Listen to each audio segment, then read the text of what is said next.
What is happening, guys? This is Daniel, and the Houston Rockets have been a major disappointment so far this season, in large part because of their defense, which is only ranked 23rd in defensive efficiency compared to last year when it was ranked 6th. So, I went through the film, and I came away with some pretty clear conclusions on why they struggle so much on defense. Let's get to it. Transition defense is one of their biggest problems, as they have issues getting back and preventing easy baskets, and one big issue I see is communication, and here no one picks up the rim running big and they give up a dunk. And this was comical, no one stops ball and they give up a ridiculously easy coast-to-coast layup. What ends up happening, as many others have pointed out, is that Harden will drive to the basket, and then there will be 4 guys along the baseline and 1 player back. You can see this here, and the Bulls get an easy 2-on-1 situation. Many other teams have this problem, but the Rockets do an especially bad job of running back once the shot goes up.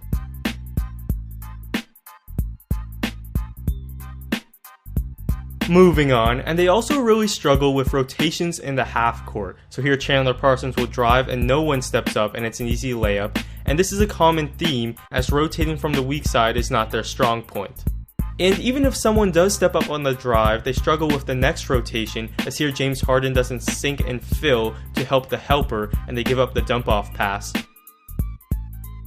I've noticed the glaring flaw in their pick and roll defense. What they'll do is they'll bring their big man up near the 3-point line, treating every ball handler like Steph Curry. Most teams have the big man near the foul line, and what this does is allow an easy pass back toward the roll man, and here it's a layup. No way can the big man hedge that high and then recover back to his man, and this leads to a lot of easy shots. Bringing the big man that high discourages the inefficient mid-range shot, and it allows pocket passes like this all game long.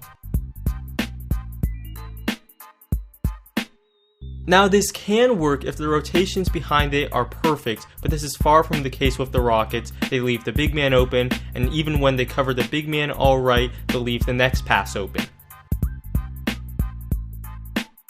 And what this also does is if the ball handler decides to attack the big man, it makes it tougher on the big man to contain the ball, as he has to come out near the 3-point line. But in my opinion, by far their biggest issue is communication in general. So here the Mavericks will execute a simple dribble handoff, and the Rockets can either switch it or stay with their own men, but they can't even get this right, as they'll double the ball and they'll give up a corner 3. A ball screen here, and Corey Brewer must either take the switch or hedge, slowing the ball handler down. He does nothing, and it's a layup. The Mavericks will set up a back screen here, and it's probably in the Rockets' best interest to switch this. Instead, they give up a layup. It's amazing how much they struggle with simple off-ball screens, showing no help, giving up layups on a consistent basis. So late in a close game, the Mavericks will have Wesley Matthews set a back screen for Dirk, a tough play to defend, and the first time they run it, there is no help and Dirk gets a dunk. Then the Mavericks run it again, 2 players collapse on Dirk and they give Wesley Matthews a wide open 3. Horrible communication. So as a team, the Rockets aren't good on defense, but the thing is, they have quite a few good individual defenders, starting with Patrick Beverley, who's a beast on the ball, and if you're not careful, he'll pick your pocket and go the other way.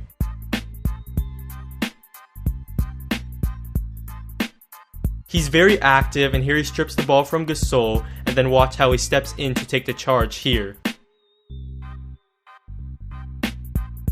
Brewer's motor is so high, and one of the things I've noticed he's good at is preventing the duck-in pass or the post-up entry, getting his hands in the way, and causing havoc on the defensive end. Nice job here forcing the turnover. A really good job here of deflecting the skip pass, and he's just a high-energy player who makes plays.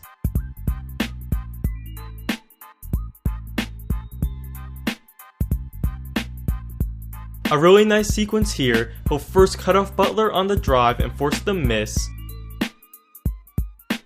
and then on the next possession, he'll pick up Butler near half court, and Butler turns it over. All that being said, Brewer is a gambler, and here he wildly goes for the steal, leaving his man, a shooter, wide open. He'll again go for the same steal, and this time he fouls.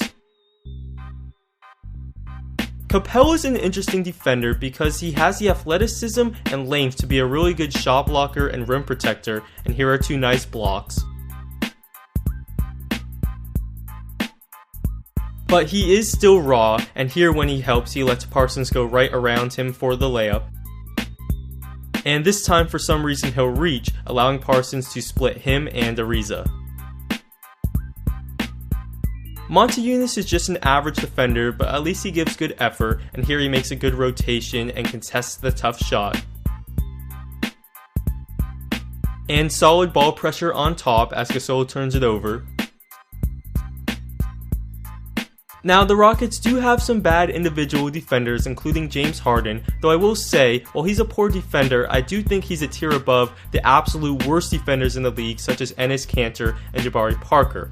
Anyways, I think my point is pretty clear, and one most would agree with, that the team defense stuff, such as rotations and communication, is just flat out more important than individual defenders. Well, thanks for watching, and see you next time.